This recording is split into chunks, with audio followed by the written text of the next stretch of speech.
Welcome, dear listeners, to tonight's bedtime story.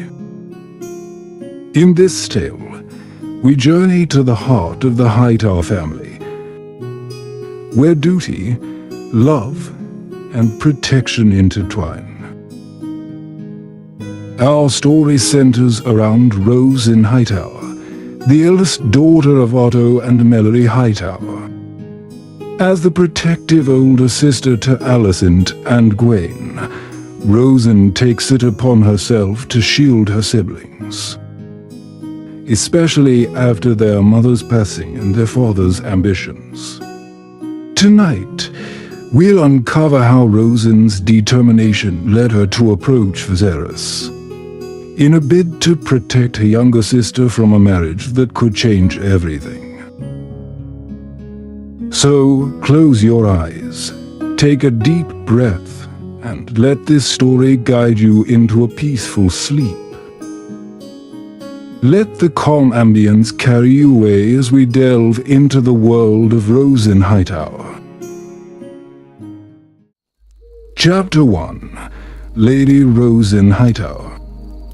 The carriage slowly made its way through the streets of King's Landing, moving slower than her mother would have liked, but there was little to be done on the matter as they made their way to the Red Keep.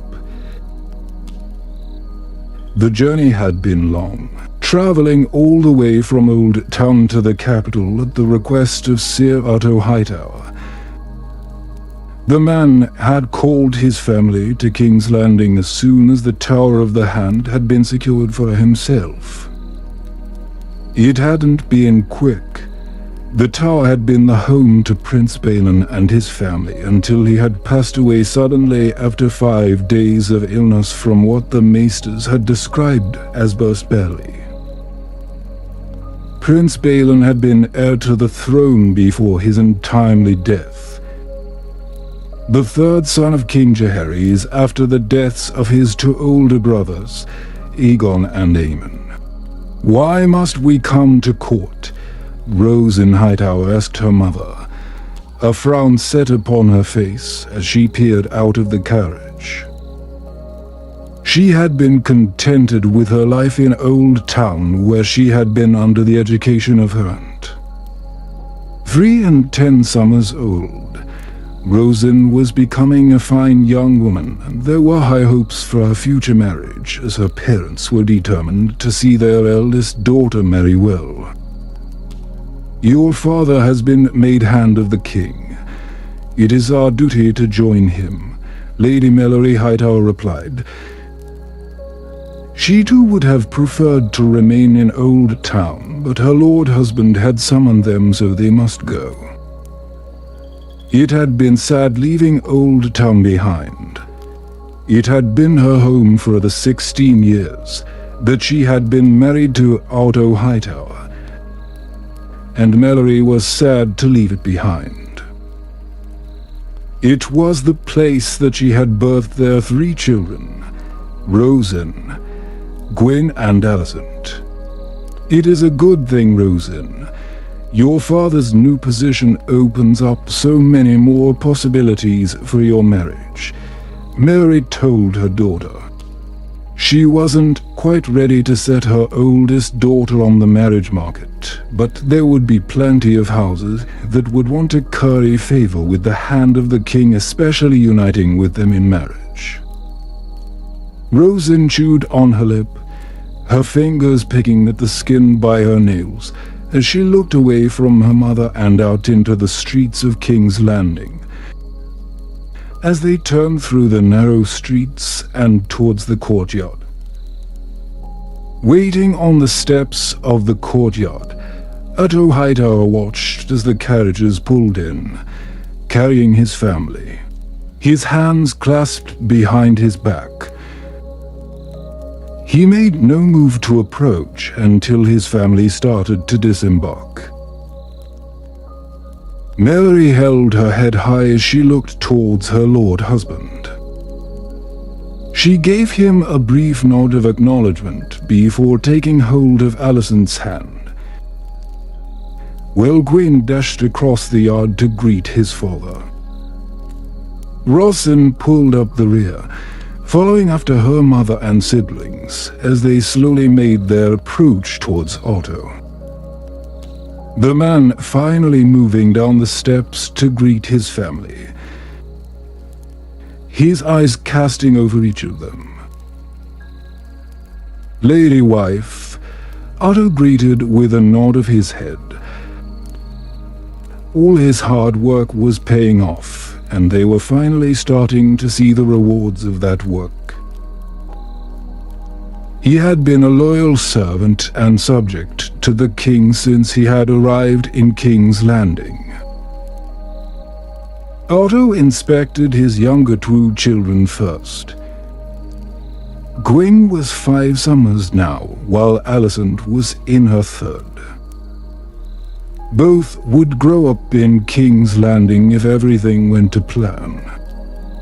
His attention finally moved to Rosin, his eldest, who reminded Otto so much of his own mother. Rosin was nearly of age to find a husband, and he had high hopes for a marriage. "I have secured a place for you in the household of Imarn. She will be the new queen," Otto informed Rosin. The Great Council had taken place a few weeks back, and had declared that Viserys Targaryen would follow after his grandfather had passed.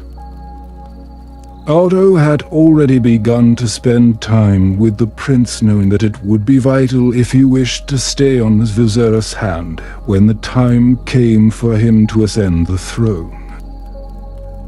Of course, the Great Council's decision had caused upset, especially for the likes of Corlys Velaryon, who had married Princess Rhaenys, who had been passed over for the throne during the vote to decide Jaehaerys' heir, as she had been the daughter of his 2nd son, who had passed 9 years earlier.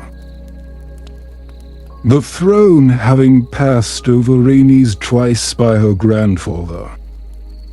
Standing outside of Aemma Iron's rooms, Addo Hightower looked over what Rosin was wearing before nodding his head and signaling for the guards to open the doors before he strode inside with Rosin trailing behind him.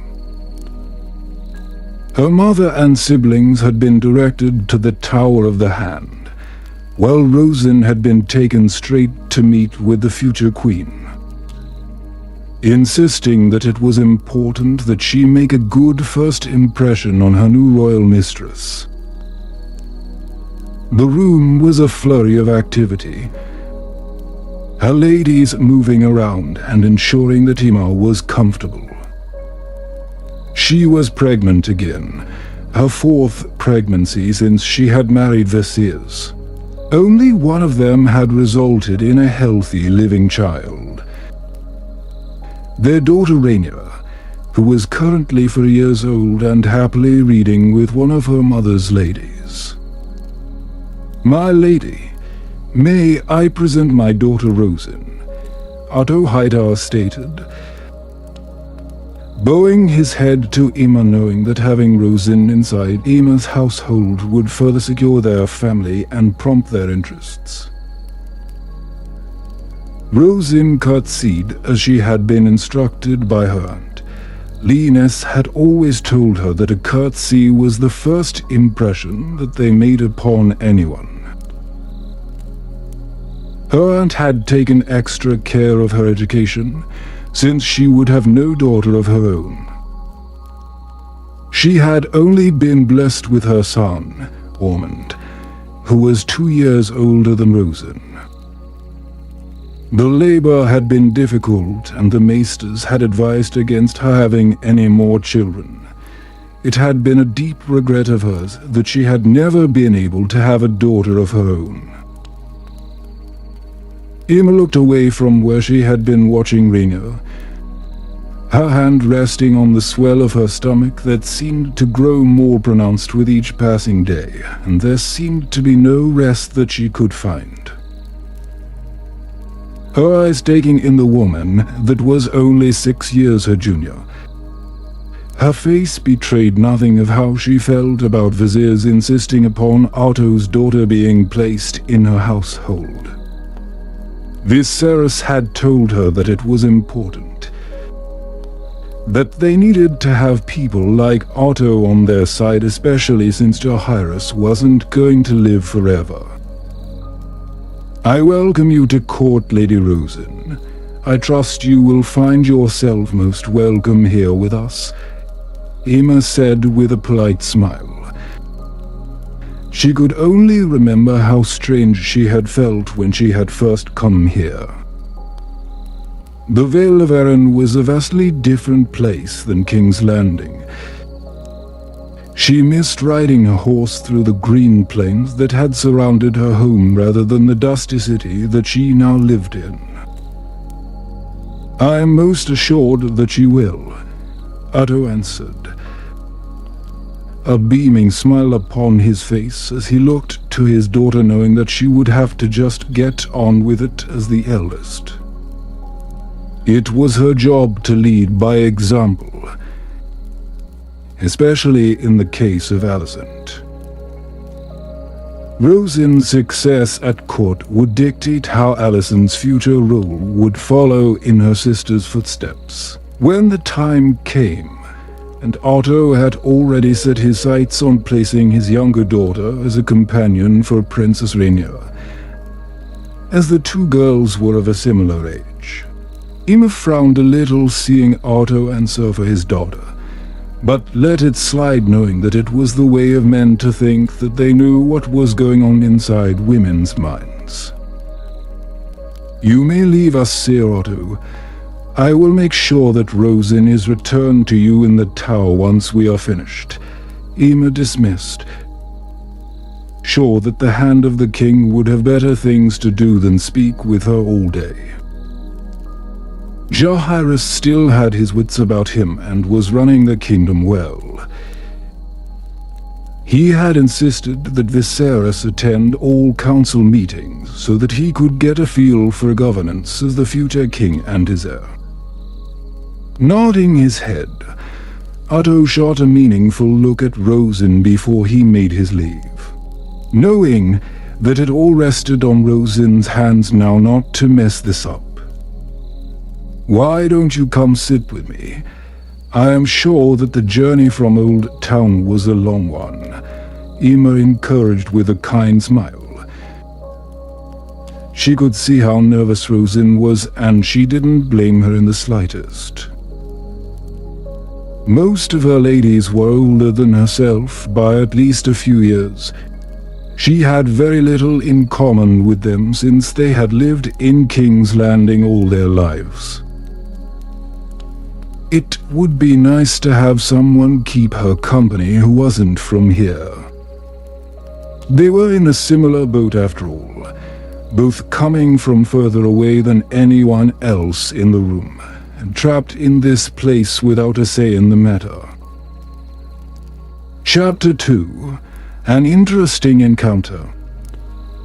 If there was one thing that annoyed Rosen about her new home, it was the fact that every corridor looked the same no matter where she was trying to get to. Gone were the days that she could walk confidently in the halls of her home, secure that when she left her chambers that she would end up exactly where she needed to. In the weeks since she had come to King's Landing, and had found herself serving in the household of Aemma Arryn at her father's pleasure, she seemed to spend more time wandering lost than she did anything else.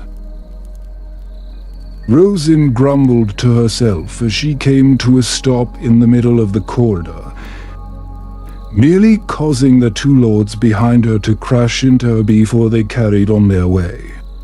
A part of her was completely sure that she had already been down this way, that not too long ago she had turned left, and then another left, and then perhaps another left that had brought her right back to where she was standing. Rosen cursed her luck, knowing that her father would be greatly displeased to hear that she had yet again gotten lost on her way to Amber's chambers that morning. Her new mistress was kind, and understanding that Rosen was still learning her way around the Red Keep. But coming from the Tower of the Hand every morning was not the easiest thing to do, since Emma lived on the other side of the castle. Looking back the way that she came, Rosen pursed her lips, trying to decide what she was going to do next, knowing that she was already late and soon her absence from her duties would be noted and no doubt reported to her father. Otto Hightower considered himself a busy man these days. The last thing he wanted was Rosen making a mess of a highly coveted position at court, since all knew that Viserys would be king one day. Her mother was busy ensuring the education of her younger brother and sister, with her father working swiftly to secure Alicent's place with Princess Rhaenyra's household. Alicent would serve as a companion to the young princess, as they were a similar age and one day would be her closest confidant and lady-in-waiting when she was old enough. And here I thought I knew every fair maiden at court, a voice said, interrupting Rosen's worries about finding her way. She turned to be greeted by the silvery blonde hair that she knew belonged to House Targaryen. She ducked swiftly into a curtsy before rising back up to her feet to meet the eyes of the young man that stood before her, a cocky smile upon his face as he eyed her with great interest. The man, whose name escaped her, for she did not recognize him beyond his Targaryen heritage, stepped forward and took her hand before placing a kiss to her hand. His head bowed to her, and Rosen felt a heat rise to her face as she stared at him. Rosen knew few of the Targaryens. She had seen Viserys when he visited his wife in confinement, and there had been a couple of occasions that she had seen the king. Perhaps like Emma, the man was a son of one of Viserys' siblings and heavily favored his Targaryen parent. Her voice feeling lost as she stared into his eyes before he rose back to his full height. Rosen wasn't sure what she saw in the man's face that made her so uneasy. Her heart pounded in her chest, and she felt like it was going to beat out of her chest. "My apologies, sir. I appear to have lost my way," Rosen murmured, resisting the urge to pick at her fingers as she glanced around, rather embarrassed that she had lost her way yet again. Her hands closing into fists as she resisted the urge to pick, her father's scolding words in her ears at how unladylike it was. Otto Hightower was a man that cared about appearances. Everything had to look and be perfect. They were important figures at court now, shaping and guiding House Targaryen as they ruled the realm. "Then it is surely my duty to help you find your way," the man said with a twitch of his lips. He offered his arm to Rosen, who looked unsure for a moment before deciding to take it. Rosen was grateful for the help, especially if it meant that she didn't have to deal with her father's wrath on getting lost. He would see it as a personal slight of some kind that she was late. After all, there was no harm in allowing the man to walk her to her destination, as he had been nothing but polite to her. Rosen couldn't have been more grateful than she was when she finally saw the sight of Amber's chambers. She really wished that there was an easier way to get here every morning, and she hoped that one day that she would find her way with ease. Pulling away from the man, Rosen turned to face him with a smile upon her face. She had no idea how she would repay him for his kindness. "Thank you," Rosen said, her smile lighting up her entire face, and the man found that he couldn't help but smile back at her. There was an innocence there that would be destroyed the longer that she remained in King's Landing. The place could poison anyone, making them power-hungry and taint their very souls in a way that they never recovered from. "Your thanks is not needed. It was my pleasure to spend time with a beauty such as yourself," the man said sweetly, his words bringing a pretty redness to her face, and the man knew that it would not always be so, as she grew more accustomed to being at court. It was then that the chamber doors opened and Emma Arryn appeared, a look of relief on her face as her eyes landed on her youngest lady-in-waiting. She had just been about to send out a search party for the young Hightower. Concerned at her lateness and knowing that Otto Hightower would not have kept his daughter away from her duties at court for this long. "Rosen," Emma called softly, her voice betraying the relief that she felt at seeing Rosen, and she rested a hand on her growing belly as she stepped into the hall. Rosen moved away from the man that had helped her to greet her mistress. She missed the look on Emma's face as her eyes landed on the man that had been with Rosen when she had exited her chambers. "My apologies, my lady. I got lost on my way here." Rosen apologized. She had not meant to worry anyone, and she swore that she was going to get better at finding a way to Emma's chambers. Emma looked back at Rosen and forced a smile. She would have to keep a close eye on her young lady. She could only imagine what Otto Hightower would have to say about this turn of events. "Damon," Emma greeted stiffly, looking towards her brother-in-law as he attempted to make his exit without attracting too much attention to himself. Emma was not overly fond of her husband's younger brother.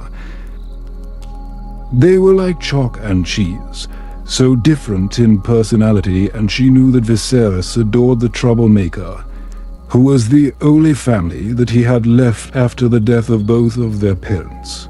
There were 9 years between Viserys and Daemon, the last living sons of Prince Balon and his sister wife Princess Alyssa, who had passed away giving birth to their short-lived son, Aegon, who had been named for their brother.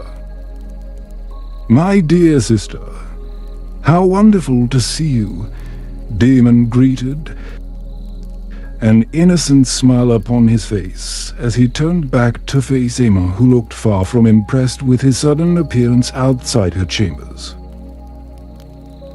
Rosen paled and slowly turned to look back at the man that she had not recognized as the younger brother of Prince Viserys. She suddenly felt even more foolish than getting lost. "I had not expected to see you back in King's Landing," Emma noted. She had assumed that her brother-in-law would have stayed at Dragonstone, especially since court was not to his taste. The court of King Jaehaerys was a quiet place these days. There was not much to celebrate with the king's declining health. He stuck to his chambers and hosted the council there. "I have come to court for the birth of my nephew.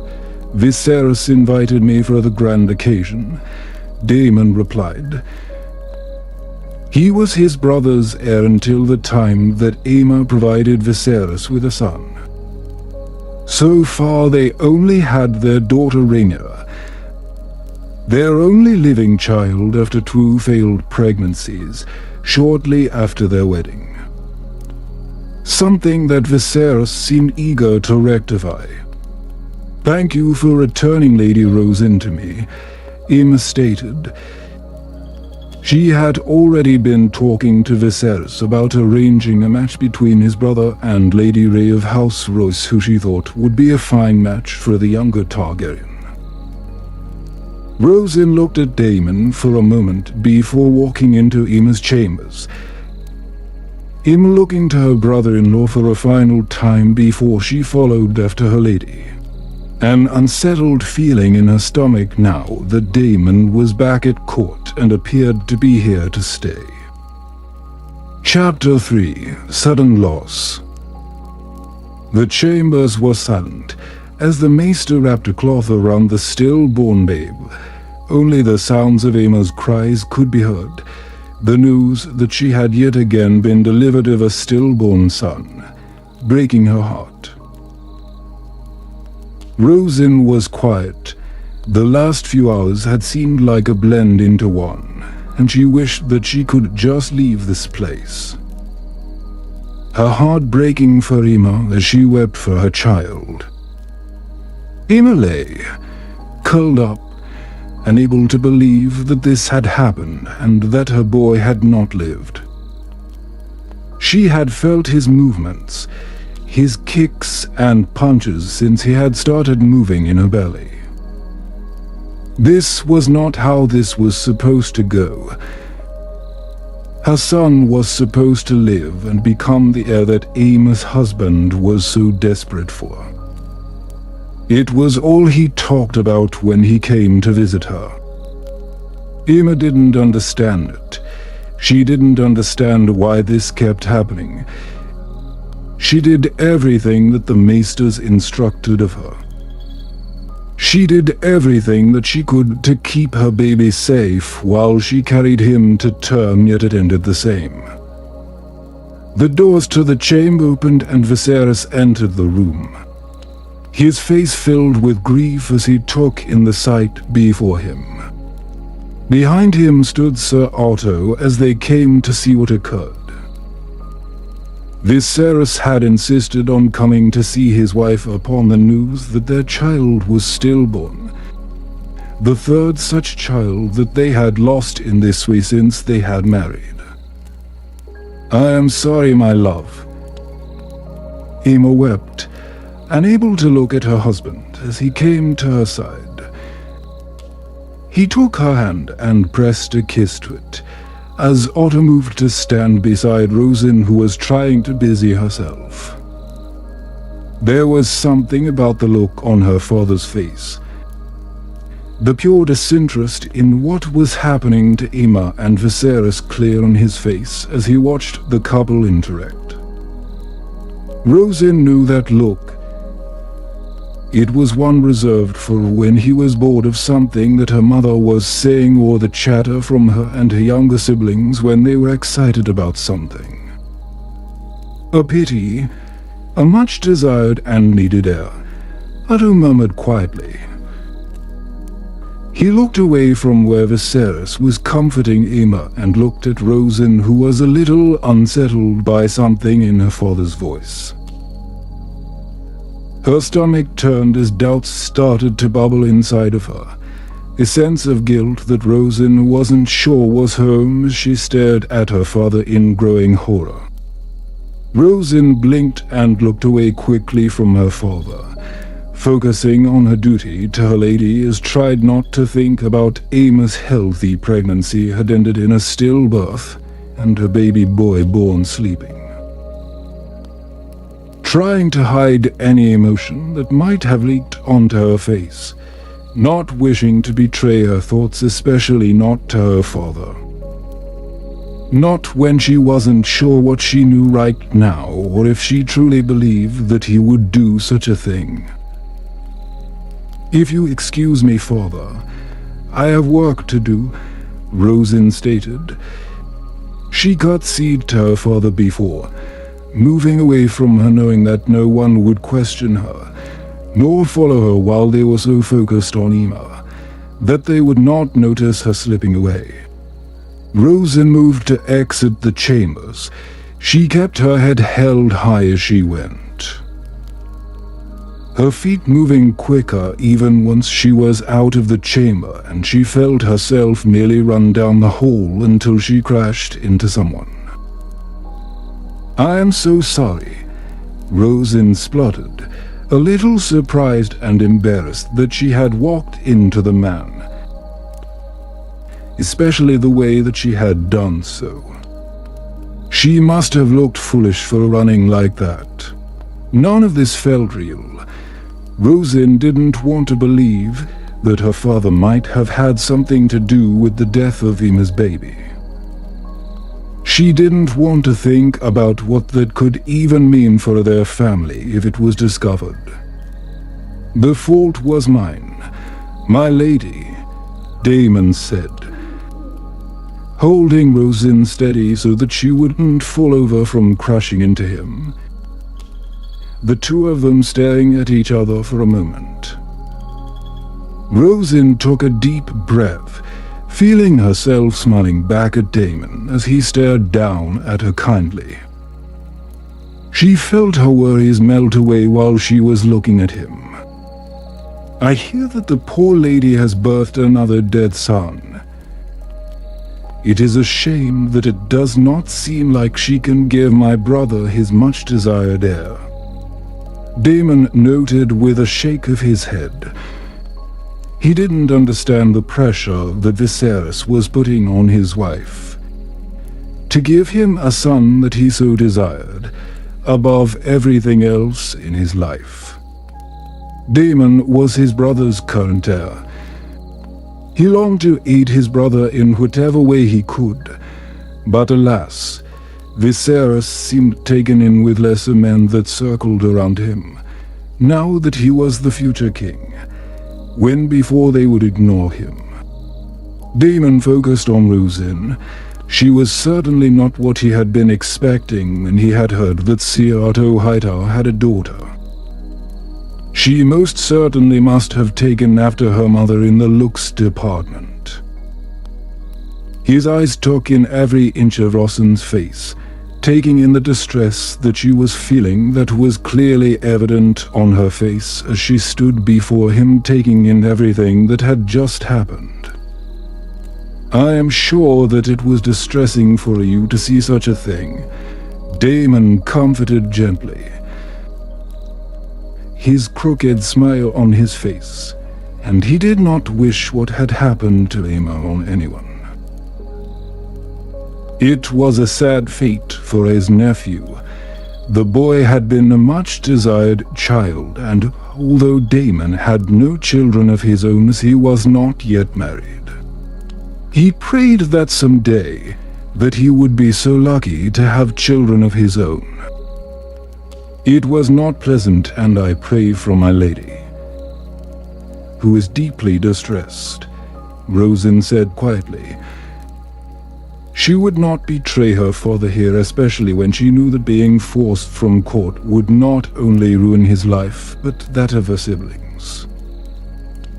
The hallway was empty and quiet, people seemingly avoiding the chambers of Emma in fear of coming across the grief that was felt within the chamber at the loss of their son. There will be happiness again, no doubt. They have been blessed with a beautiful and bright daughter, Damon stated. He had no doubts that once Emma had recovered enough that Rhaenyra would be brought to see her mother. The little girl was the only living child of the couple. They doted upon her, and no doubt the little princess would have a promising future no matter what happened. "I fear for my own future," Rosin admitted quietly. She felt ashamed to admit such things, but seeing Emma carry her child for months and then to lose them made her think of her own future.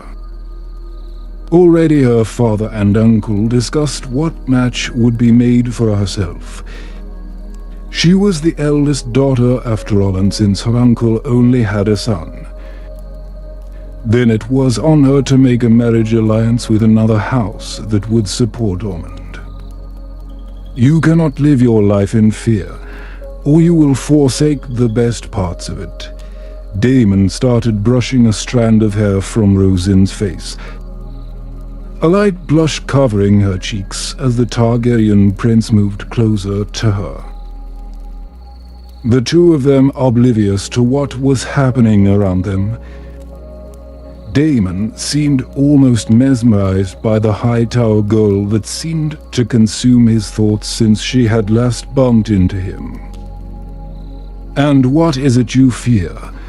Rosin asked boldly. She wasn't sure what it was about the way that Damon looked at her that left her feeling rather brave, but she couldn't decide if she liked it or not. There was no need to mind her words. No need to hide behind a mask with him. She knew that her father would be most displeased, especially if his recent rants about a certain prince were to be believed. Damon chuckled at her words, ducking down to press a kiss to her hand, and brushing the soft skin with his rough, callous fingers from years of hard work, and earning the right to ride a dragon, such as characters. Rosin called, a stern voice snapping Rosin and Damon from their moment, both of them turning and stepping away from each other at the sight of a very displeased Otto Hightower. His face did not hide his displeasure at the sight of his daughter with the younger Targaryen prince, a man that he considered a great threat to the realm, and it displeased him to see his own daughter alone with him. "I was just making myself acquainted with your daughter, Sir Otto. She is a fine girl. A credit to you and your wife." Damon started with ease, an easy-going smile upon his face as he eyed the man that had taken his place as a trusted advisor to his brother. Viserys had cast Damon aside the moment that he had been named heir. Inside, he surrounded himself with poor advisors who were nothing more than yes-men that had been put in place for an ailing Jaehaerys. "Rosin, come," Otto ordered, not interested in the flattery from Damon. He would have stern words for his daughter when they returned to the tower. The interest that Damon was showing in Rosin was deeply concerning to him, and he had thought that he had raised Rosin better than to be caught alone with a man that was his adversary. It appeared that Damon needed removing from King's Landing a lot sooner than Otto had anticipated. Chapter 4: A Royal Wedding. The celebrations were in full swing. People were dancing, eating and drinking in the great hall that had been decorated for the special occasion. The music filled the hall and the chatter was loud. Rosin didn't think she had ever seen so many people at court. It was a little surreal, and she had a feeling that it had been a long time since the court had something to celebrate. Aemma sat at the high table with her husband, a happy smile on her face as she sat speaking with the bride. Lady Rhea Royce, who at 10 and 8 summers looked thrilled to be at court. The same could not be said for the groom. Daemon Targaryen looked less than thrilled at his marriage to the Royce heir. The news had been unexpected. Rosin hadn't seen the Targaryen prince since the day that she had bumped into him in the hall outside of Aemma's chambers, and she had been kept busy by her parents. Her mother had taken to walking her to and from Aemma's chambers in the morning and evening. There was not a moment that she was left alone now. Her entire life was monitored, even if she didn't realize why. "They make a handsome pairing," Lady Mallory mused with a smile. She sipped on her wine, watching the couple from her seat with the rest of the Hightowers. The wedding had been a grand affair. Even King Jaehaerys had made a short appearance at his grandson's wedding before disappearing back to his chambers. Rosen couldn't say for sure if she had ever seen the king happy in her time spent at court. His face had betrayed no emotion at the match between Daemon and Rhea. The only person who looked less than impressed with the marriage was Daemon himself. I imagine they will be quite happy together. I hear the king plans to send them back to the Vale. Atto Hightower mused with an amused look on his face. He had been there when Daemon had been told that he was to wed Rhea Royce, and there was no doubt that the prince was not pleased with their choice in match for him. It had been worth it in his opinion. He hadn't liked how the prince eyed Rosen. His daughter wasn't safe around court with Daemon around. Rosen was quiet, eyeing the newlyweds, not being able to shake the feeling in the pit of her stomach that this marriage was her fault somehow. That Daemon had been punished by her father for speaking to her. A man approached, a smile upon his face as he nodded his head in greeting to Lady Mallory before his attention turned to Atto Hightower. The man looking at him almost expectantly as he cleared his throat. If Rosen had to guess, he was one of the Lannisters, joined by the Lannister blondelocks that were upon his head. He was dressed in Lannister red. "May I dance with your daughter, Sir Otto?" the man asked, peering towards Rosen, who was only a couple of months younger than himself. He had been watching her from across the room, and had decided to make his move in asking for a dance once the dancing had started. There would be many that would seek to gain favor from Atto Hightower. "I am sure Rosen would be delighted, Lord Jason," Atto Hightower agreed.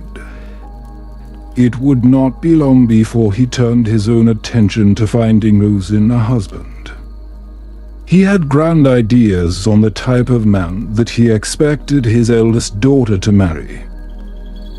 Rosen's marriage would set the tone for the marriages of her younger siblings.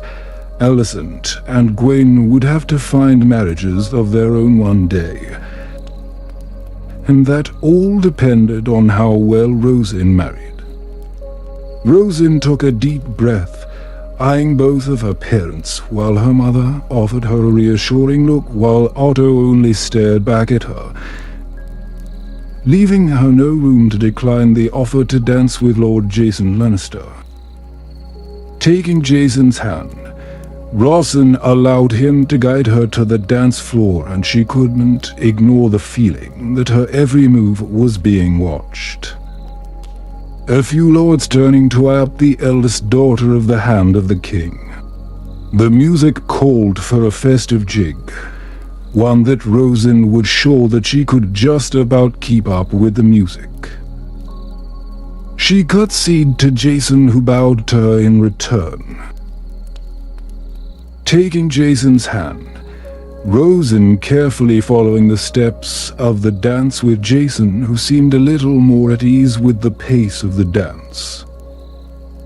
Very aware that her parents were watching the dance with great interest. Atto Hightower and his wife weren't the only people watching the dance with great interest. Atto Hightower and his wife weren't the only people watching the dance with great interest. Despite being seated next to his new bride, Daemon could not take his eyes off the dancers. Anger filling him at the sight of Rosen, his face betrayed none of the emotions that he felt knowing that Atto Hightower had been behind his unwanted marriage. The chatter from his bride and Ama did little to distract, as his eyes never left Rosin, the girl that had piqued his interest since he had come across her.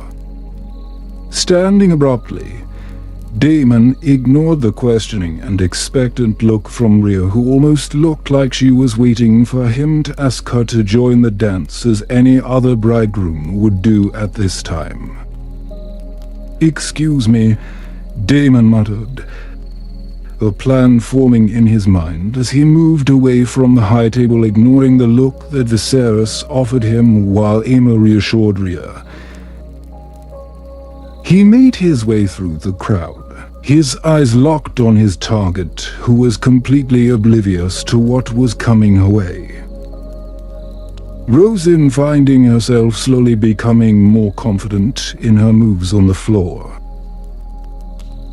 "Mind if I cut in?" Damon said. There was no question in his words as he stepped into Jason's path and cut him off from Rosin. The Lannister Lord looking a bit taken back at the interruption. Anger flooded his face for a moment before a scowl appeared. He stiffly nodded his head, unable to refuse the prince, casting his eyes towards the head table where a confused bride sat watching her new husband.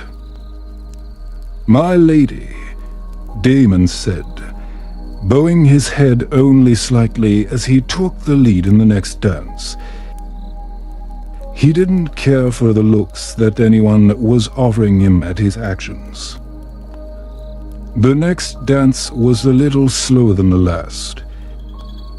Much less partner swapping, and Rosin had no way of escaping the sudden attention that Damon had brought to her by favoring a dance with over his new wife. "I'm unsure if I should congratulate you or apologize," Rosin noted quietly. She beat at Damon as she tried to hide the redness of her face and cursed the fact that her face was so expressive. Otto Hightower was watching the dance with great disapproval. He had thought by marrying Damon off that it might deter the prince from his interest in his daughter. Mallory could do nothing to soothe the rage that her husband was feeling. She stood quietly at his side, taking in the dance with great interest, her eyes never leaving her daughter. "Perhaps your condolences would be enough. I shall express mine when they marry you off," Damon noted, his words slightly teasing as they moved through the dance.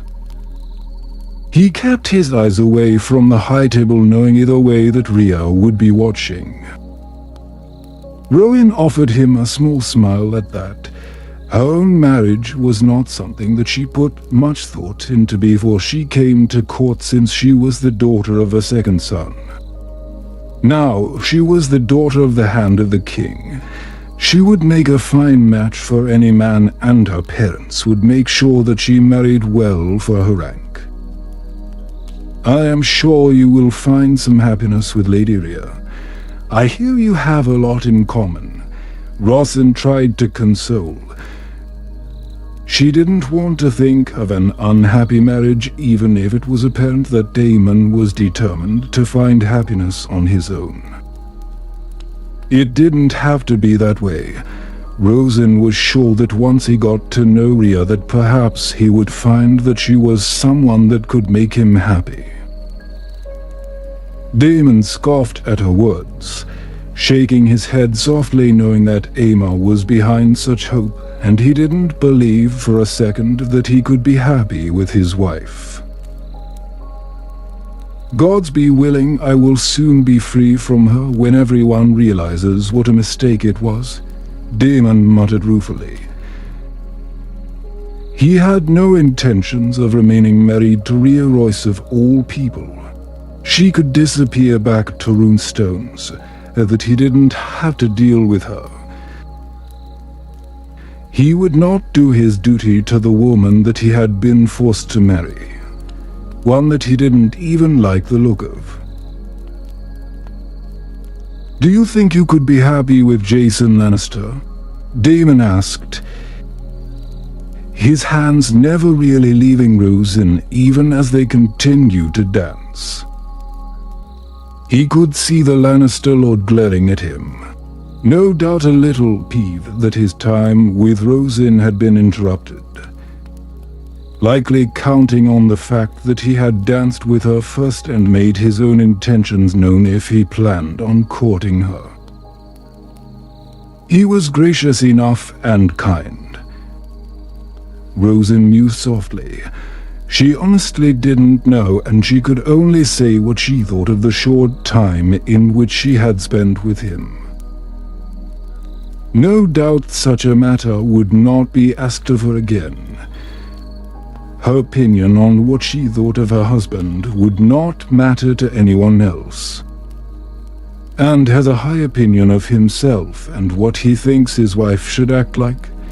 Daemon laughed. He had spent enough time around the man to know he had low opinions of women and expected not a partner, but someone he could control. Rosen was not that, in the few occasions that he had run into her. A marriage with Jason Lannister would crush her soul and snuff out the light that seemed to draw him in. My advice: don't settle for anyone who will try to change you. You are your own person, not a pawn in a game of chess. Daemon noted. She had a lot more power than she thought she did. Rosen could be a force to be reckoned with if she knew how to play the game. Otherwise, the court would consume her as well as any man that dared to ask for her hand. Rosen was a little taken back by his words. She was quiet as she thought about what he had said, his words making a pit form in her stomach, knowing that even if she wouldn't understand now, that one day she would. "You think it will be that easy?" Rosen mumbled. She doubted that her father would listen to a word that she said when it came to a husband that he approved of. Otto Hightower was not the kind of man that took no for an answer. He would expect the best from his eldest daughter, who he thought would make a fine match for a High Lord. Nothing worth having ever is, Daemon noted with a smile. He moved a little closer to Rosen, who glanced at him before returning the proper distance between them, a chuckle escaping him knowing that Otto Hightower was a fool. He honestly thought that marrying Daemon off to Rhea Royce would stop him. He glanced over at the hand, who seemed to be turning an interesting shade of red while his wife tried to distract him. The two men locked eyes for a moment, Daemon's amusement clear, and there was no doubt that his plan had worked. He had gotten under Otto Hightower's skin so easily. "I think my father will have a lot to say about this dance," Rosen noted. Catching the look on her father's face, she would say that she had no choice but to oblige the prince when he had asked her to dance. The music was coming to a close, and a part of Rosen dreaded the end, knowing that she must return to her parents, who would not be pleased with this turn of events. Viserys sighed, watching his brother. He knew that he shouldn't have been surprised that he would pull something like this after Daemon had made it very clear about how he felt about the match that had been made for him. Viserys felt sorry for Rhea. She had come into this with such high expectations given how Emma's marriage with him was, and instead she had been married to a man that cared so little for her. Watching Daemon with the Hightower girl, Viserys couldn't help but wonder if Otto realized that perhaps he had missed out on a better match for his brother, one that would have united their own houses. "I thank you for the dance," Rosen said as the song came to an end. She clapped along with the rest, unaware of the calculated look on Daemon's face as he stared down at her. Without another thought, Daemon captured Rosen's hand and pressed a kiss upon it. His head bowed down to her, knowing that they were in full view of everyone else and they were being watched. If his new wife had been in doubt about how Daemon felt about his marriage to her, then she wasn't anymore. Rhea willed back the tears at the public humiliation from her husband paying favor to another woman. She could only hope that he would warm to her in time. "Until next time, my lady," Daemon said, his eyes casting up to meet hers, and Rosen flushed red as she stared down at Daemon. Her heart pounded in her chest as she looked at him before he let go of her hand. Daemon didn't waste another moment crossing back towards the high table, a smug smile on his face as he ignored the look that Otto Hightower gave him. He didn't even acknowledge Rhea as he returned to his seat. Rosen watched him go, took a deep breath to steady herself before glancing towards her parents. The look on her father's face made her want the ground to swallow her whole. Not looking towards the high table, Rosen made her way back to her parents, knowing that she couldn't avoid what was coming. Chapter 5. The Hand of Rosen. "Are you completely out of your mind?" Dancing with Daemon Targaryen, Otto Hightower raged, slamming his hands onto the table. He could not believe a daughter of his would be so foolish as to not realize what was happening. Rosen jumped slightly in her place, seated before her father in his office as Hand of the King, having been summoned from her position serving Aemma Allen, who had seemed concerned when Rosen had been summoned. Her mistress had said nothing of the events from the night before, being as kind and generous as she always was when it came to Rosen, and had talked openly how she thought Rhea's marriage to Daemon could be a good thing for the troubled prince. "Do you think I could have said no? He is a prince. To refuse him would damage my reputation more," Rosen said, shaking her head. She would not tell her father that she had enjoyed dancing with Daemon more so than the Lannister lord. What woman in their right mind would refuse a prince, knowing that he had the power to destroy their reputation and leave her disgraced even if she had done nothing wrong? As if I had not already warned you to avoid him. Daemon is our enemy. He seeks to have my position at court and cast us out, Otto Hightower snapped, shaking his head. If she listened to him, then perhaps this would not be so bad, but at every turn there was Daemon with Rosen. It was as if the younger man was taunting him with his every move, ensuring that Rosen would be seen as nothing more than a common whore like those women in the brothels that the prince liked to visit. Otto would not discuss the rumors that had reached him about the young prince, the women that he courted at the pleasure houses who had started off with Valyrian features and had recently transitioned to looking more like Rosen. We are to be the second family at court. I have the future king's ear and his trust. You will make a match far greater than I could have ever dreamed for you, Otto stated with a frown. knowing that Rosen might not understand it now, but one day, when she had children of her own, she would. He was trying to protect her. She was innocent and naive in the ways of court, no doubt, from those stories that their scepter had filled their heads with when she was a young girl about courtly love and knights.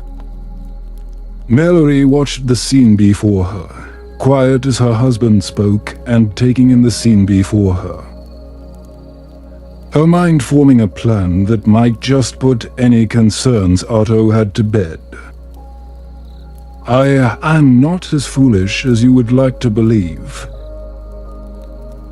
I know the plans you have for me, perhaps grander than they should be. I am content to do my duty to my house, but I will not have you lecture me on something you know nothing of, Rosen said defiantly, almost regretting the words that came from her mouth as soon as she spoke them, given the look on her father's face. Otto Hightower was not accustomed to being spoken back to in such a manner, especially not from his 13-year-old daughter. Surely we can use this to our advantage. All men desire to have a taste of royal interest. Surely they will think Rosen desirable for capturing the attention of the prince. Mallory stated, quickly stepping in. She moved to her husband to distract him before he could say something that he might come to regret. Mallory didn't know where this willful attitude had come from with Rosen. She would have never dared speak back to Otto like that before. It was then that a servant appeared in the doorway. The man looking nervous, as he knew that the master did not like to be disturbed. "What is it?" Otto snapped. He was not done dealing with Rosen, and he would not put up with her speaking back to him that way. It was inappropriate and disrespectful. She had been raised better than that. It was another thing that he faulted Daemon Targaryen for. Surely it was down to him that Rosen had dared speak to her father in such a way. "I apologize, my lord, but there is a gentleman caller here to see Lady Rosen," the servant announced awkwardly. Otto and Mallory sharing a look, knowing that they certainly hadn't been expecting any callers, especially not gentlemen that had come to see Rosen after the events of the night before.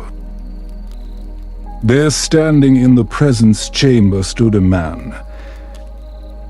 He was staring at one of the paintings as Otto Hightower entered the room, followed by his wife and daughter. Rosen had been quickly instructed to change, her mother lending her one of her dresses before they went to the presence chamber where the man was waiting. "How may we help you, sir?" Otto Hightower asked, trying to place the young man. He could not understand why they were being disturbed and what this man could possibly want with Rosen. Mallory hung back, standing beside her daughter, pleased to see that her idea was not a foolish one. She highly doubted that this young man would be the last one that they would have visiting them. "Jallan Mallister, I have come to call on your daughter. I would like to take her for a walk in the gardens with your blessing, of course," Jallan stated. He peered past Otto to where Rosen was standing and smiled. She was just as beautiful as he recalled from last night. He had watched her from afar dancing with the Targaryen prince and had sworn to his brother that he must call upon her this day. Otto was a little taken back. He stared blankly at Jallan to the point of making the younger man a little uncomfortable before Mallory stepped in with a smile upon her face. "But of course, I shall fetch one of my ladies to chaperone," Mallory replied with a smile. She paid no mind to her husband, who still looked shocked, to say the least, that she had been right on this matter. Rosin, on the other hand, looked like she would rather be anywhere else than in the room.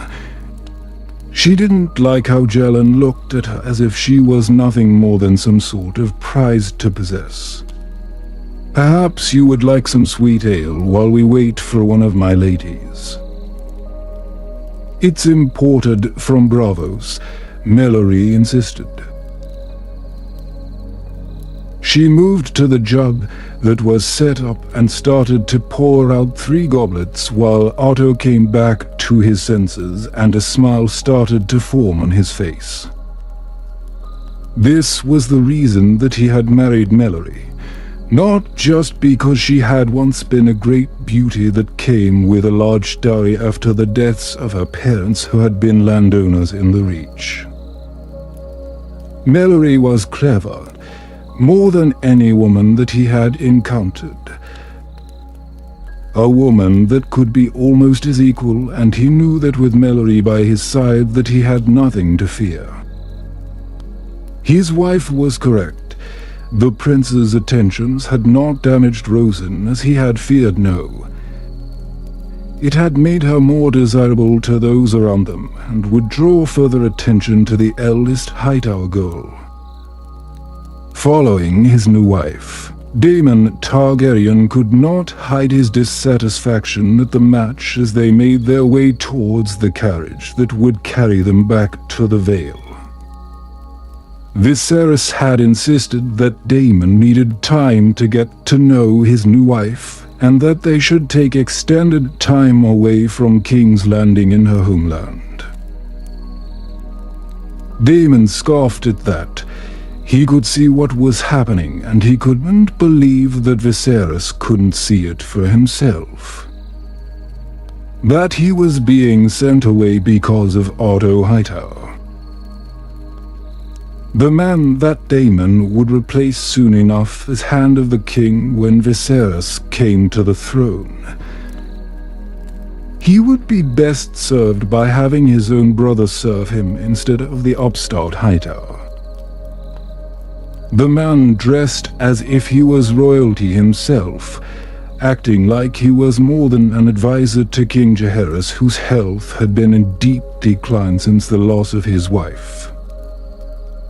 Queen Alicent had passed a year earlier, and her husband had not been the same since then. He had lost his closest ally at court, and the one person that could understand him better than anyone. These days, the king spent his time in his chambers, unaware that he was allowing others to claim his power.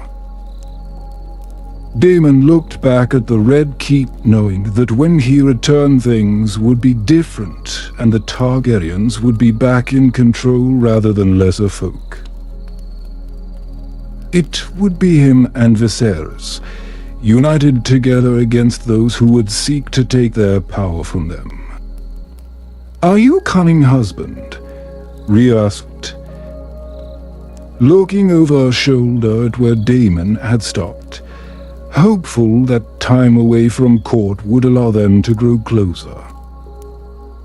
Emma had assured her that all would be well when Daemon didn't have any distractions around him, and that Rhea had nothing to fear. Chapter 6, Long Live the King. And that was when I said to his grace that perhaps it would be best if I went first. Atto Hightower laughed. His face filled with mirth as he retold the tale of hunting with Prince Viserys that morning. Mallory laughed along with her husband, pleased to see him in such a fine mood, and she was most pleased to see him happy with everything that was going on. Everything was falling into place. Otto had everything that he could have ever wanted, including a line of suitors for his eldest daughter. Jalan Mallister had been at the first to show his interest in Rosin. Although Otto had higher hopes for his daughter than a second son that would never inherit anything and would not be able to provide for her. The wedding of Daemon Targaryen was a success even if the foolish boy refused to bed his wife and had been far from pleased when he had been sent to the Vale with her. In the years that had passed since he had been dismissed from court, Daemon Targaryen had apparently done everything in his power to avoid spending time with his wife. It was clear that Daemon would have no heirs from his marriage, a fact that greatly pleased Otto, who knew that there was still hope that Aemma would give Viserys a much-desired heir. Aemma had suffered another miscarriage in the last couple of years after she had delivered a stillborn son, Otto being the shoulder that Viserys turned to in his grief, and he offered great support to the prince. Otto was more than willing to put his ambitions on hold when it came to securing the throne for Viserys. The man was definitely not prepared for the role that he would assume. If anything, Viserys was more suited to the life of a minor lord, Otto having established himself as someone that Viserys could rely on. He was the power behind the throne, and he had filled the small council with people that supported him. I am sure his grace was most amused, Mallory noted. She was most pleased to see her husband happy, and she was thrilled for him for securing his position with Viserys. It was important, especially since there was no guarantee that he would hold on to his position when Viserys became king. He had worked hard to ensure he was irreplaceable to Viserys. The door to the presence chamber opened and a servant hurried in, bowing to Otto and Mallory as he stopped just feet from them. Taking in the clearly out-of-breath servant, Mallory frowned, sitting up a little straighter as she wondered why the man had come here at this time in the evening. Whatever it was could not be good news. "What is it?" Otto asked. He looked at the man, who seemed nervous and was glancing towards the door as he shifted in his spot. He had come as quickly as he could, doing as he had been instructed by the hand of the king. Otto had promised him that he would be greatly rewarded, and promised him that his family would want for nothing if he was the first to know if anything happened to King Jaehaerys. "It's the king, my lord. He's dead," the servant announced, still looking to the door as if he expected someone to come after him. He had run from the king's apartment to the Tower of the Hand with the news. The room was silent, Otto staring at the servant as everything fell into place, and he stood from his seat knowing that he had to be the one to break the news to Viserys. Mallory watched Otto, knowing that this was the moment that he had spent the last 2 years preparing for. Everything that Otto had done was for this moment. It was everything that he had worked for. "We must prepare and go and inform the new king. We must be the ones to break the news," Otto insisted, knowing that they had a short window before the news spread around the castle. The death of the king was something that many had suspected for a while now. His health had been declining since his wife had passed away, and he had lived a good long life. He had been on the throne since he had been 13. His reign had been a peaceful one after the years that the realm had been trapped suffering under Maegor's rule. "Go and wake the children," Otto ordered, turning to his wife. There was much work to be done, and they did not have time to waste. House Hightower was on the rise again after they would rise higher than ever because of him. Dressed in black, Rosen followed after her parents, holding onto her sister's hand, knowing that the news that her father carried was the kind to change lives. Otto had insisted that they make haste when they had dressed. Rosen now having her own ladies to aid her in such matters now that she was 15 rather than her mother's ladies. Catelyn and Maria followed behind their mistress, both of them dressed in black and trailing a respectful distance from Rosen. The two women had been carefully picked by Mallory when she had started managing Rosen's time, when she wasn't serving him.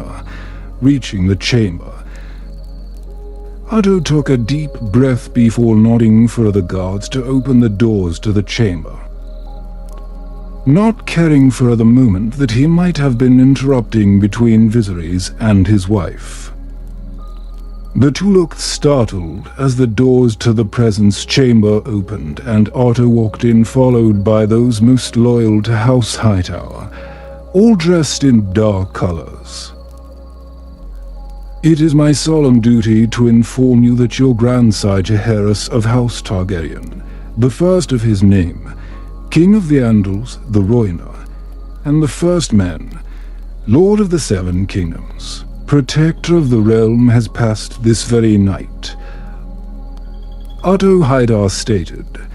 He held himself tall and proud as he delivered the news to Viserys. The room was quiet other than Otto talking. Viserys could barely hear anything as he stared at Otto, a man that had become his closest friend and confidant in the last couple of years. Im looked to her husband, a lump in her throat, and she knew that this was a day that they had known was coming for years now, but she still didn't feel prepared. Viserys looked lost at the news that his grandfather had passed away this evening, and now here he was faced with members of the court. There had been no warning that this was coming. The king is dead. Long live King Viserys, Mallory announced proudly before dropping to her knees. Her words echoed by those around her as they too dropped to their knees to show their respect to the new king. There would be plenty that come forward to pay their respects for the new king. They would line up to swear their allegiance to Viserys and to gain his favor. Long live King Viserys, Rosen said, curtsying. She lowered her eyes, knowing that things were changing now, and she was now lady-in-waiting to the queen, and that was something to be proud of. I am most aggrieved by the news that my grandsire has passed. Viserys murmured, finding his voice. He felt like he was in a dream, a horrible dream, that he wished that he could wake up from. Emma took his hand, holding it tightly in her own, knowing that he had dreaded this day, even though it was his destiny to become king. He could not hide away forever, nor could he shy away from his duties now. I endeavor to do my duty to the realm as well as I am able, Viserys stated, looking to Otto, who would guide him through the next few days. He was so relieved to have him by his side. Otto moved to stand beside the new king, the proud look on his face as he did so, and he knew that his work was just starting. There was much to be done to secure the new king in his position. A wise and honorable vow, your grace, Otto stated. With a nod of his head, he eyed Emma at Viserys' side and knew that he would not allow her to get in his way of the plans that he had. Emma couldn't help but see the look on Otto's face, and she couldn't shake the sinking feeling that she had when she saw him. even if Viserys didn't share her concerns about the man. Mary looked at her husband with pride, watching him interact with the new king and knowing that they had done it. There was no doubting that Viserys needed Otto. Making their way from Viserys' chambers once they had been dismissed, Mary smiled up at her husband as she took his arm, and they made their way back to their own chambers. Now the real work begins, Otto mused, sharing a look with his wife. A look that made Rosalind feel ill, and she knew that whatever her father had planned, it would not end well. Her father was an ambitious man. Rosin had no doubts that he would have great plans on enriching their family from his position further than he already had. Rosin didn't want to think about how his plans would affect her or her siblings. She knew they were pawns in a game that they would not win. Chapter 7: The Coronation. The funeral of King Jaehaerys had taken place only several days earlier. His body had been cremated at the Dragon Pit, and his ashes were interred with Elison's ashes on Dragonstone. His realm mourned. King Jaehaerys had ruled for 55 years, the longest-serving monarch on the Iron Throne before, and had reigned over an unprecedented era of peace and prosperity for Westeros. According to the Archmaesters, the population of Westeros north of Dawn doubled during Jaehaerys' reign, with the population of King's Landing becoming for a times as large with the peace that had lasted all of his reign. Viserys inherited a secure throne, a full treasury, and a legacy of goodwill from his grandfather. He was known as the Young King when he ascended the Iron Throne. The throne room was filled with people. Lords and ladies from across the realm gathered together to see the young king crowned. It was a very important day, one that many had been looking forward to as the old king's health failed. It was a moment that had been carefully planned. While the old king had been dying, his council had been preparing for a smooth transition of power. Viserys had made his way through the crowd, surrounded by the king's guard dressed in Targaryen finery. Aemma followed behind him, holding Rhaenyra's hand as they made their way toward the Iron Throne. There had been a pause at the bottom of the steps, Viserys staring up at the Iron Throne for a moment before he had ascended the steps towards the High Septon that was waiting for him. Lady Aleri Hightower stood at the front of the crowd, dressed proudly for the occasion with what one could describe as a coronet upon her head as she watched the events unfolding. Beside her stood her children, dressed in Hightower green, as they witnessed the first coronation that the realm had seen in 55 years. The dawning of a new age playing out before them. Otto Hightower stood not far from the throne, watching on proudly and there to assist Viserys in any way that the young king might need on his coronation day. The High Septon, a distant cousin to Otto, signaled for Viserys to kneel before him so that the ceremony could begin. His face revealed nothing as he watched the younger man lower himself carefully before him. Rosin was quiet, holding onto Alicent's hand as she watched the coronation play out before her. The moments of ceremony and duty all but foreign to her, and she wondered briefly what Jaehaerys' coronation had been like. It was surreal to think that the reign of Jaehaerys had ended so suddenly, and now they were carrying on as if he hadn't died only a few weeks back, that things would carry on as normal. Her eyes drifted away from where Viserys was being crowned, moving to the opposite side of the aisle where they caught on the figure of Daemon, who was stood with his wife. The Targaryen prince was dressed proudly in his family colors, while his wife was firmly dressed in her own house's colors.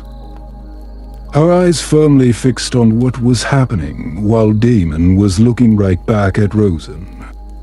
His lips gave an amused smile as he nodded to her before turning his attention back to what was happening, Rosen doing the same, at least to deal with another conversation from her father. May the warrior grant him courage and protect him in these perilous times. May the smith grant him strength that he might bear this heavy burden.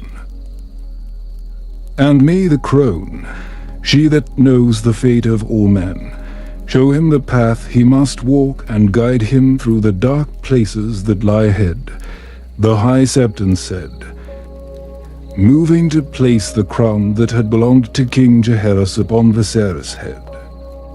Aemma watched the scene before her, a sense of dread filling her, and she knew that Viserys would be even more desperate now to have an heir of his own to secure the throne for his line.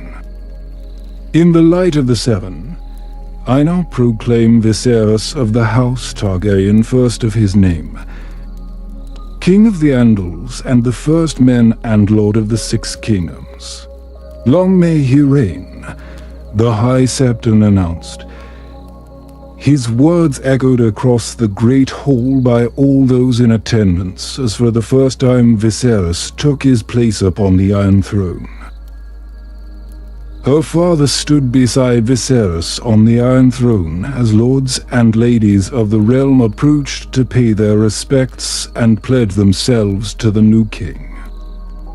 Rosen found herself alone watching this scene with her mother away, distracted with the ladies that had flocked to her side after the ceremony was done.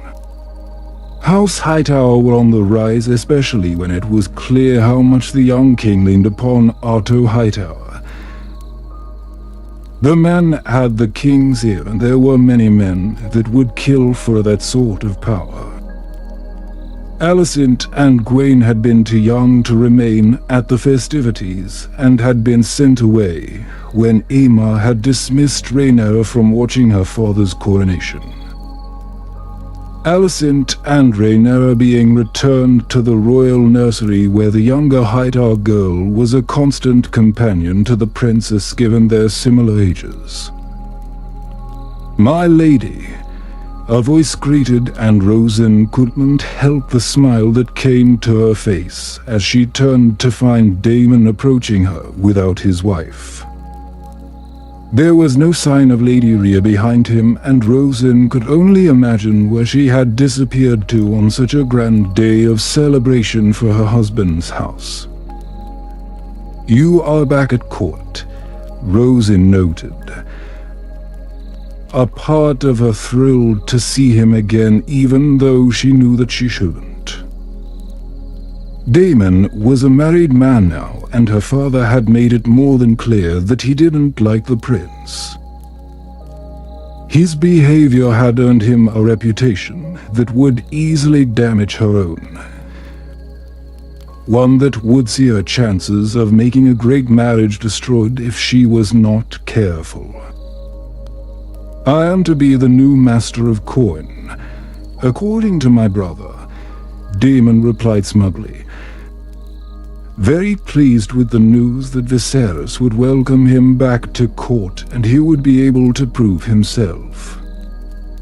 In time, Daemon had no doubts that Viserys would name him Hand of the King, removing the overly proud Otto Hightower from his position and uniting the Targaryen brothers against their enemies.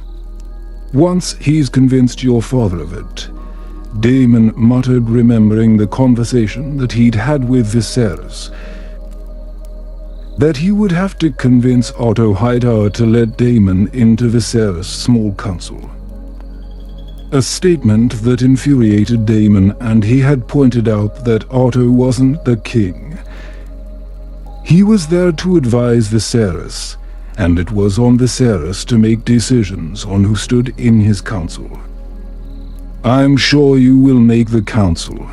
In truth, it has been rather dull at court without your presence, Rosen told him. She was happy to see a friendly face, one that she could trust, especially when there seemed to be those around her that were eager to gain favor with her father.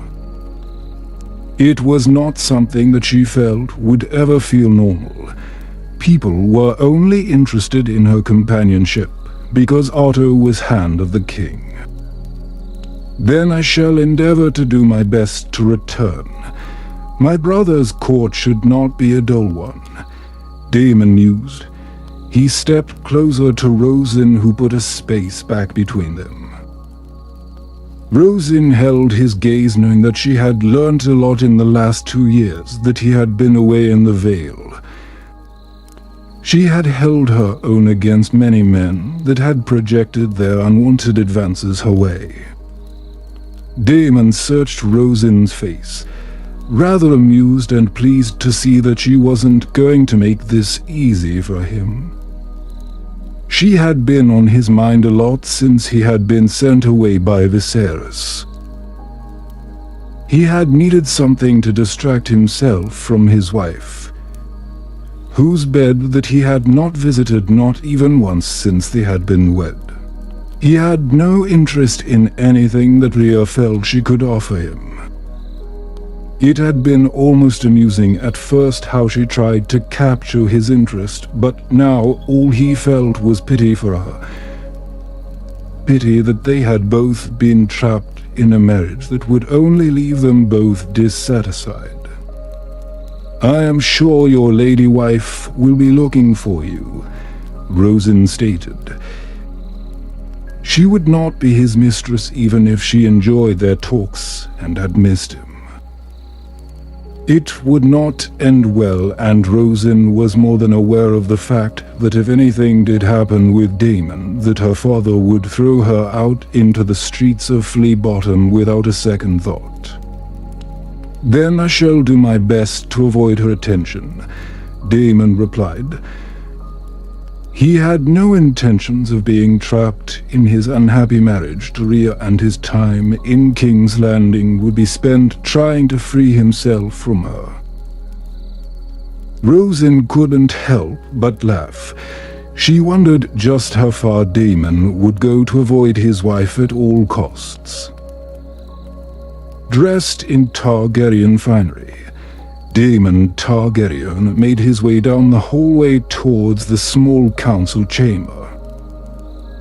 His head held high, ignoring the looks and whispers as he passed those in the halls.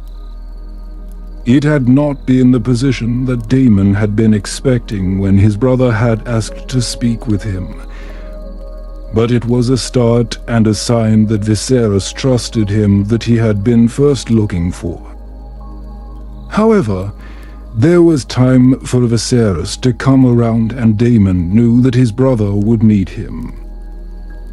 Viserys was a peaceful man who hated conflict, amiable, open-handed, and eager to please. Daemon knew that there would be those around them that would wish to take advantage of his older brother, that would seek to gain favor and abuse his goodwill, something that he hoped to prevent.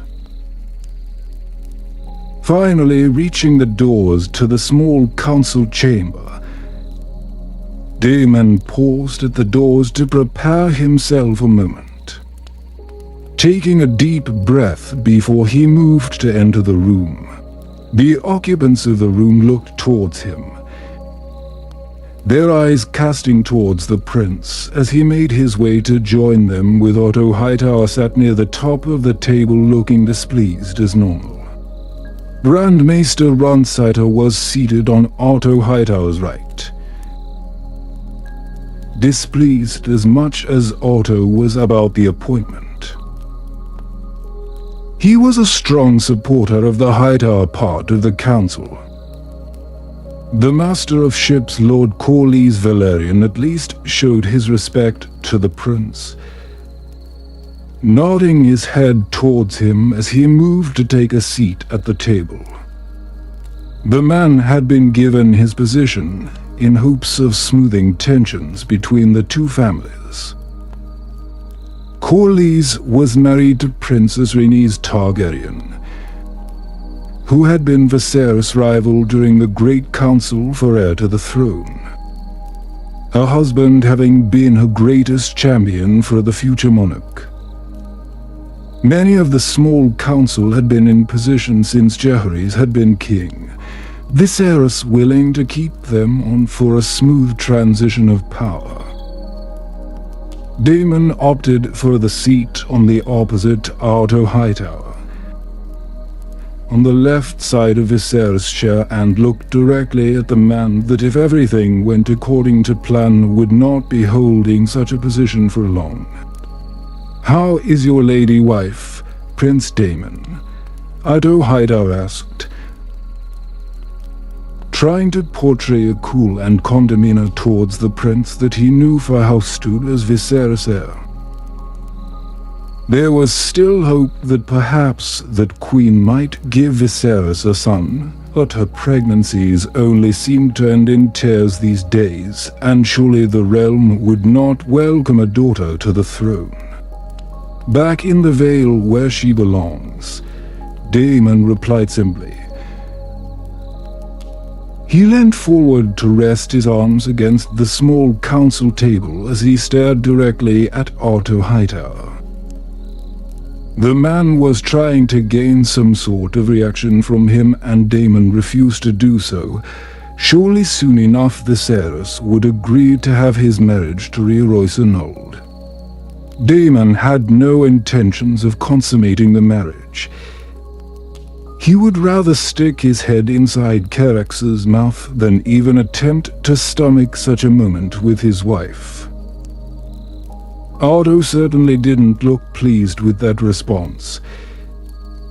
His face turned a funny color in Daemon's opinion, and he could only imagine why the Hand of the King was so interested in his marriage.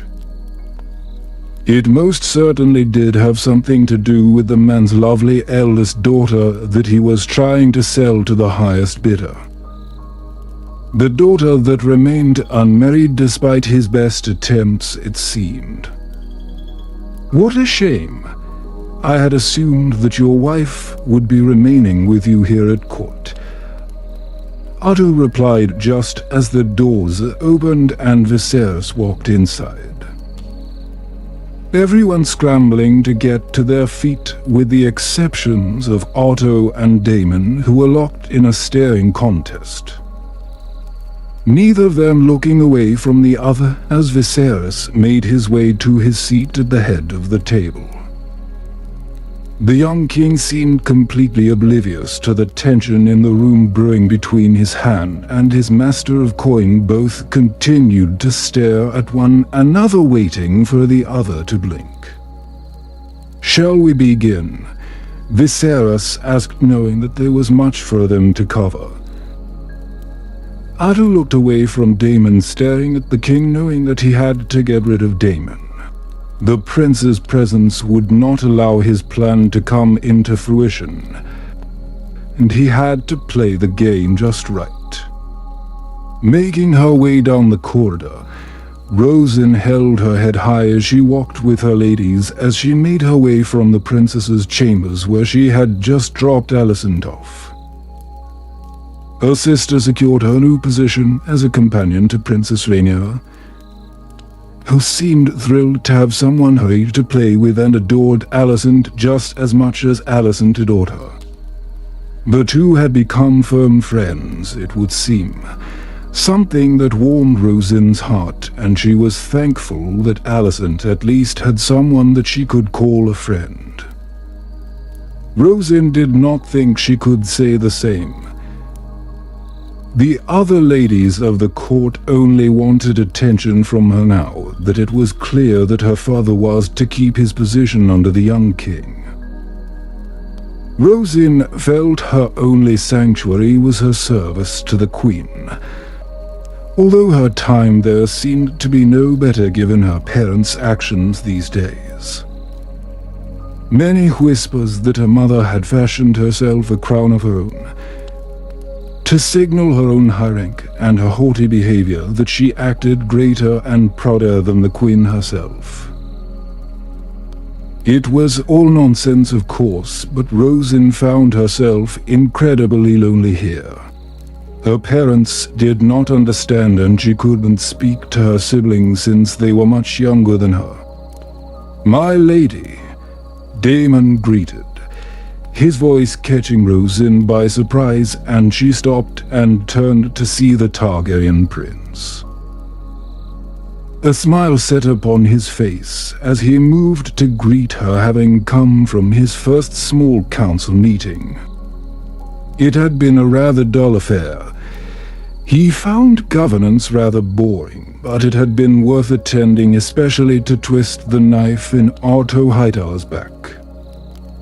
Taking Rosin's hand and bowing his head to press a kiss upon it. Damon's eyes focused only on her face, taking in the small smile that curled her lips as she gazed down at him. "My prince," Rosin replied in return. She offered him a small curtsy, refusing to forget herself, knowing that with little luck on Aimer's end,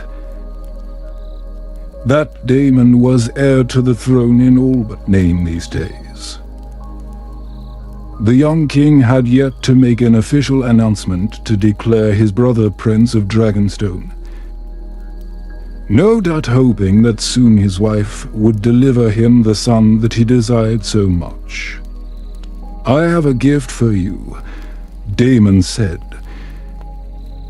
his eyes casting back to Rosin's ladies for a moment before he focused back on her, knowing that there was no doubt that this wouldn't get back to Otto Hightower. It was there that he produced a necklace, holding it out for Rosin to see, her fingers brushing against the necklace that he had ordered made for her alone. "Do you know what it is? It's Valyrian steel. Like Dark Sister," Damon said, his voice so quiet that Rosin could only hear, and he watched her. He could also see the wheels turning in her mind as she looked back at him. He pulled the necklace back, holding it in his hand, wondering if she would refuse him. It was perhaps one step too far. No doubt Otto Hightower would have much to say about their constant meetings. In truth, Rosin was possibly the only person that he truly loved spending time with in this hellhole. He barely saw his brother, who was far too busy for him these days. "Turn around," Damon instructed. Rosin stared at him for a moment before complying with his request.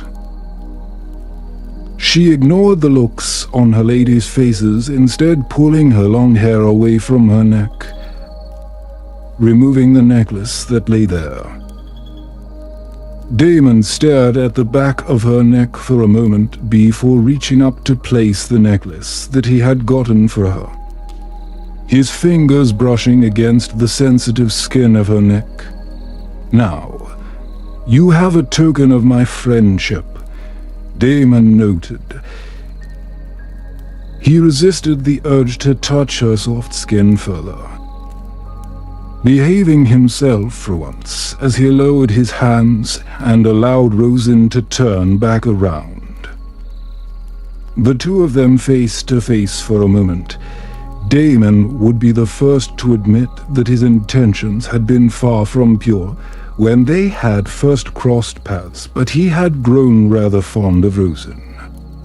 "I don't have anything to give you in return," Rosin murmured, The necklace that he had gifted her had a weight to it, heavier than the necklace that she had removed. She felt guilty that he had gone out of his way to do something like this for her, and yet she had nothing to give him in return. "Perhaps one day you shall think of something," Gevi, Damon said, unable to help himself, reaching up to fix the placement of the necklace around her neck. Chapter 9. Devastation. Focusing on her work, Emma listened to her ladies' gossip and giggled together across the room. While she was huddled by the fire working on clothes for the poor, she felt all alone in the world with no one that she could truly turn to.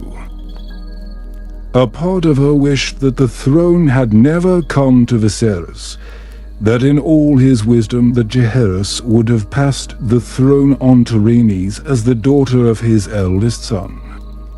Emma was the 5th child of Lord Roderick Arryn, and the only one by his second wife, Princess Daella Targaryen, herself the daughter of King Jaehaerys the First Targaryen and his sister wife Alysanne Targaryen. Emma's mother died in childbirth. Emma had 4 elder half-siblings from her father's first marriage, including her half-sisters Elise and Amanda.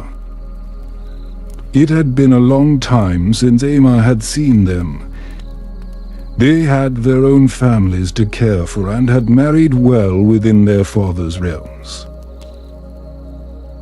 It had been Queen Alysanne that had arranged Emma's marriage to her cousin when she had been 11 years old. Viserys was 10 years her senior. Here she was now as his wife and queen. She was loyal to him, and she knew that he had dreams of the family that she continued to fail to give to him. The sound of Rosen approaching made her look up and offer a weak smile to her cousin, who set about adding more logs to the fire so that Emma would not get cold. There was a chill in the air that Emma just could not escape. The maesters had left careful instructions on how the queen was to be treated. Her pregnancy was carefully monitored since she was considered a high risk. Her only success had been her 7-year-old daughter, Rhaenyra. Emma shifted in her seat. It was backache that bothered her more than anything else. It had begun a little while ago, and Emma had done her best to get comfortable knowing it to be the aches and pains of childbearing that she had suffered with before. "Your Grace," called a soft voice, making Emma snap out of her thoughts. She turned to look at Rosen, who had approached her. A nervous look upon the girl's face as she stood before the queen. Emma had to admit that she was a little impressed with how Rosen had adapted to court.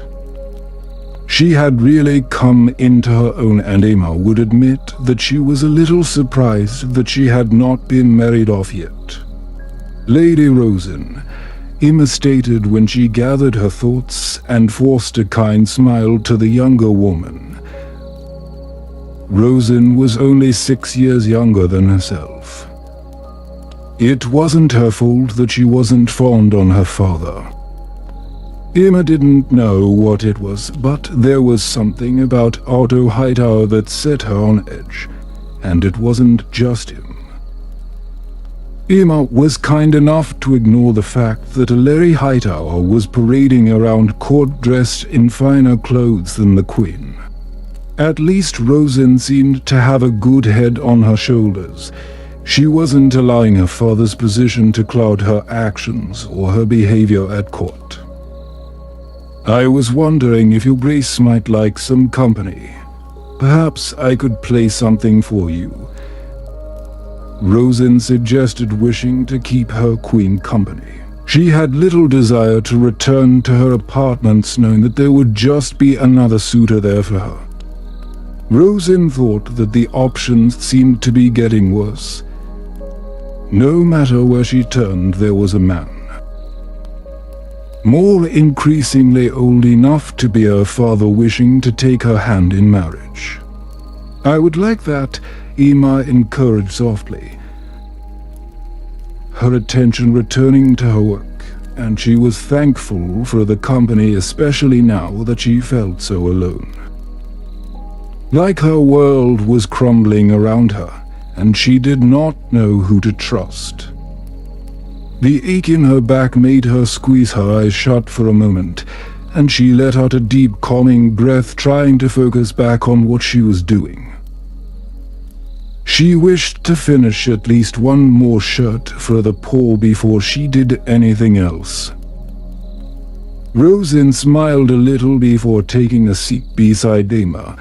She started to play the lute for our mistress, the music soft and relaxing while, and continued with her work. "Madam, Lady Aleri Hightower is without," one of her ladies announced. Rosin paused slightly, wondering why her mother would have come here unless it was to escort her to some meeting with another suitor that Rosin would not like. "Send her in," Emma instructed, setting down her work and moving to get to her feet. She was not in the mood for visitors, especially when she was trying so hard to keep herself calm and away from exciting situations. In 11 years of marriage, she had produced one living child. Rhaenyra was loved and adored by her parents, but a daughter didn't secure the line of succession, and Viserys talked often about his dream. It was only when she stood that the backache that she had been experiencing morphed into something much worse. She could feel a stickiness between her legs and a sharp cramping in her lower belly that she had prayed that she might never feel again. Clutching at her small bump, Emma let out a cry just as Aleri came into view. The whole world seemed to freeze as Emma crumbled in on herself. Aleri watched in shock as the queen collapsed before her. "Someone fetch the maesters," Aleri ordered, taking charge. She ordered the ladies around while Rosin and another maid helped her. Emma up from the floor and over to the bed. Emma sobbed, pleading that it could not end this way, that someone had to save her baby. She clutched at her belly, wondering what she was doing wrong, whether gods must punish her. Aleri watched the scene before her, her face betraying nothing as she stared at the woman, knowing that there was nothing that could be done now.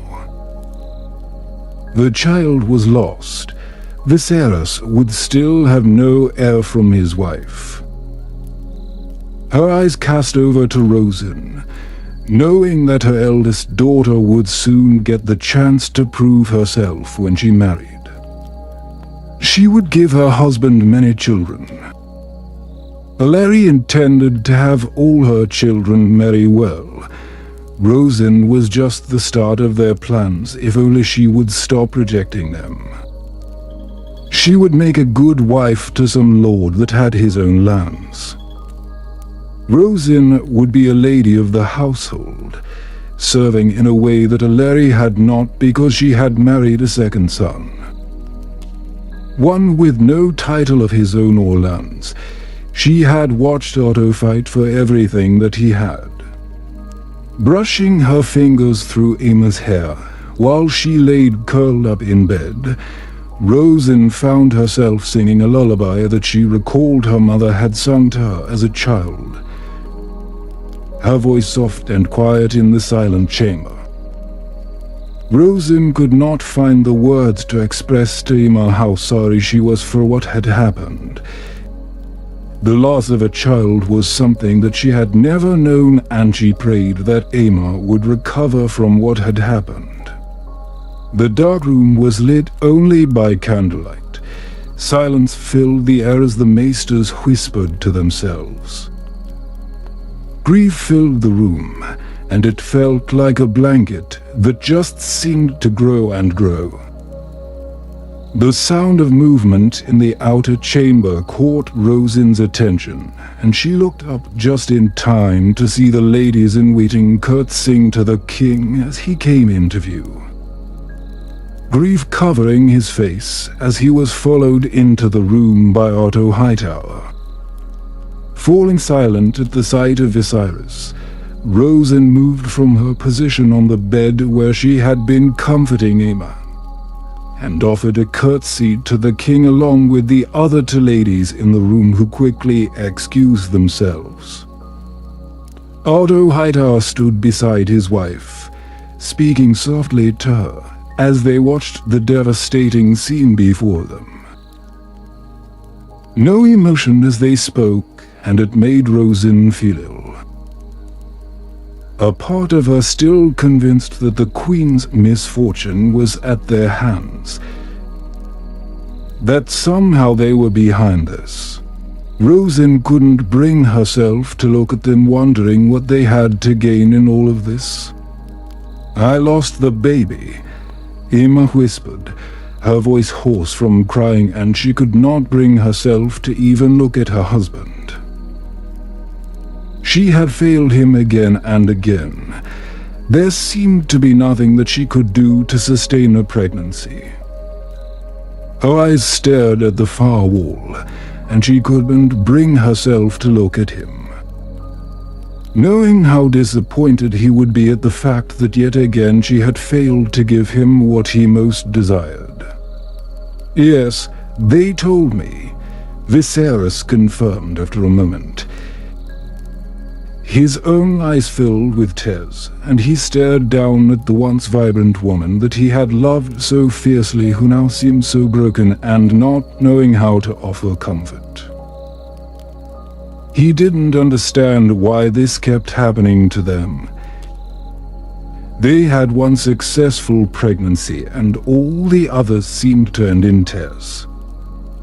He adored their daughter, but they needed a son. And so, as the night embraces the world, Rosin's story comes to a gentle close. We hope this tale has brought you comfort and ease, guiding you towards a restful sleep. Remember, just as Rosin protected her family, you too are surrounded by warmth and love. Let that thought be your companion as you drift off into dreamland. Thank you for joining us tonight. Until we meet again, sleep well and good night.